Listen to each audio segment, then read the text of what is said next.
ایک مشہور سرجن تھے جن کا نام تھا ڈاکٹر ہشام۔ وہ جلدی سے ہوائی اڈے پر پہنچے تاکہ ایک بین الاقوامی علمی کانفرنس میں شرکت کر سکیں، جس میں انہیں میڈیکل کی فیلڈ میں حاصل ہونے والی اہم کامیابیوں پر اعزازات سے نوازا جانا تھا۔ پرواز شروع ہونے کے کچھ ہی دیر بعد اچانک یہ اعلان کیا گیا کہ آسمانی بجلی گرنے کی وجہ سے جہاز میں خرابی واقع ہو گئی ہے، اس لیے ہنگامی طور پر جہاز قریبی ہوائی اڈے پر لینڈ کرے گا۔ ڈاکٹر نے ہوائی اڈے پر انفارمیشن آفیسر سے بات کرتے ہوئے کہا، میں ایک انٹرنیشنل ڈاکٹر ہوں، میرا ہر منٹ لوگوں کی جانوں کے برابر ہے، اور آپ یہ چاہتے ہیں کہ میں 16 گھنٹے جہاز کے انتظار میں بیٹھا رہوں؟ آفیسر نے جواب دیا، جناب والا، اگر آپ کو اتنی ہی جلدی ہے تو آپ رینٹ پر گاڑی لے لیں، یہاں سے آگے آپ کو گاڑی پر 3 گھنٹے ہی لگیں گے۔ ڈاکٹر ہشام اس پر راضی ہو گئے اور گاڑی رینٹ پر لے کر روانہ ہو گئے۔ اچانک موسم تبدیل ہو گیا اور موسلادھار بارش شروع ہو گئی۔ ان کے لیے سامنے دیکھنا بھی مشکل ہو گیا، مگر وہ چلتے رہے۔ 2 گھنٹے گزرنے کے بعد انہیں یقین ہو گیا کہ وہ راستہ بھٹک چکے اور تھکاوٹ بھی محسوس ہوئی۔ قریب ہی ایک چھوٹا سا گھر نظر آیا، اس کے سامنے ہی گاڑی کھڑی کر دی اور دروازہ کھٹکھٹایا۔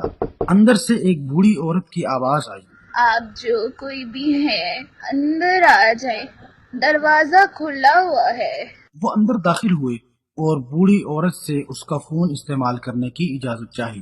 بوڑھیا ہنسی اور کہنے لگی، کیسا فون بیٹا؟ کیا تمہیں نہیں پتا تم کہاں ہو؟ یہاں نہ بجلی ہے نہ ٹیلی فون، لیکن تم بیٹھو اور ذرا آرام کرو، ایک کپ گرما گرم چائے پی لو، کھانا بھی پڑا ہوا ہے وہ بھی کھا لو تاکہ تمہاری جان میں جان آ جائے۔ ڈاکٹر ہشام نے بڑھیا کا شکریہ ادا کیا اور کھانا کھانے لگے، جبکہ بڑھیا نماز اور دعا میں مشغول ہو گئی۔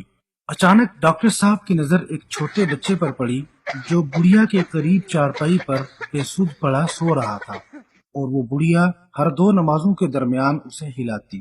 بوڑھی عورت کافی دیر نماز اور دعا میں مشغول رہی۔ یہ سب دیکھ کر ڈاکٹر صاحب یہ کہتے ہوئے اس کی طرف متوجہ ہوئے، خدا کی قسم، آپ کی مہمان نوازی اور کریمانہ اخلاق نے مجھے شرمندہ کر دیا ہے، اور اللہ سے امید ہے کہ وہ آپ کی دعائیں قبول کرے گا انشاءاللہ۔ بڑھیا بولی، اے بیٹے، تم مسافر ہو جس کے ساتھ حسن سلوک کا اللہ نے حکم دیا ہے، اور رہی بات میری دعاؤں کی، تو اللہ تعالیٰ نے میری ایک دعا کے علاوہ تمام دعائیں قبول کر لی ہیں۔ یہ سن کر ڈاکٹر ہشام بولے۔ وہ کون سی دعا ہے جو ابھی تک قبول نہیں ہوئی؟ بڑھیا بولی، یہ بچہ جو تمہیں نظر آ رہا ہے میرا پوتا ہے، اس کے ماں باپ دونوں نہیں ہیں، اسے کوئی لا علاج بیماری لگی ہے جس کے علاج سے یہاں کے تمام ڈاکٹروں نے جواب دے دیا ہے۔ مجھے کسی نے بتایا ہے کہ ایک بڑا سرجن اس کا علاج کر لے گا، اس کا نام ڈاکٹر ہشام ہے، لیکن وہ یہاں سے بہت دور رہتا ہے۔